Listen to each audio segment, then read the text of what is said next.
In a recent survey where we interviewed 60 decision takers that have budgets to spend on blockchain solutions, the number one purchasing criteria is business value. Technical features actually rank number 7. Tokenization of assets as well as securities is a big thing. We at BCG, we estimate that by 2030, 16 trillion of assets will be tokenized. And that will not just be securities or bonds, that will also include real-world asset tokenization. Tokenization of real-world assets, kind of like the biggest trend right now is stablecoins, right? So the representation of fiat money, of money with legal tender. And now we have the second step, which is treasury bills. So we go from stables to treasury bills to now it's my biggest trend and is where I'm working with, which is financial instruments. So tokenizing equity, debt, bonds on chain.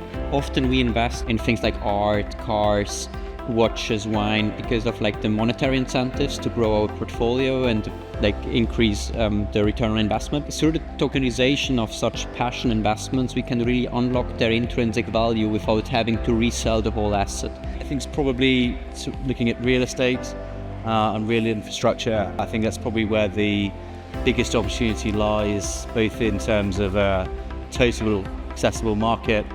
The size of real estate portfolios are massive. You've got more than 900 real estate investment trusts. They've got trillions of assets under management. So for me, it's probably that. The moment you only have a use case in pilot phase or with one or two other market players, the value that is creating is rather limited. So therefore, scalability and adoption is everything. Without scalability and being able to use that particular use case so many times, the value actually is rather negligible, and the decentralization form of the technology is not playing out. Now, what does this mean for all of us and all of you? How can we be part in driving adoption?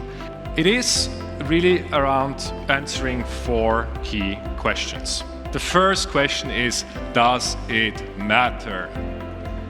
Does it actually solve a burning problem of your customers? And that's the number one question we all need to ask ourselves. Question number 2, will it work?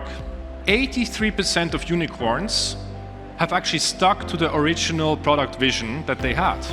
So is your solution really the right one for this one? The third question is then, can we win? With our product, with our technology, are we differentiated enough? Can we actually be the one solving that problem? What is our unfair advantage? What is it? But the fourth question is, will it grow? Can you build a business around it that can sustain itself? Can you actually have a scalable solution? Coming back to the technology before, will that scale globally? Will that scale across a world where billions of devices are connected, where AI comes on top of it? Those are 4 key questions that I wanted to share.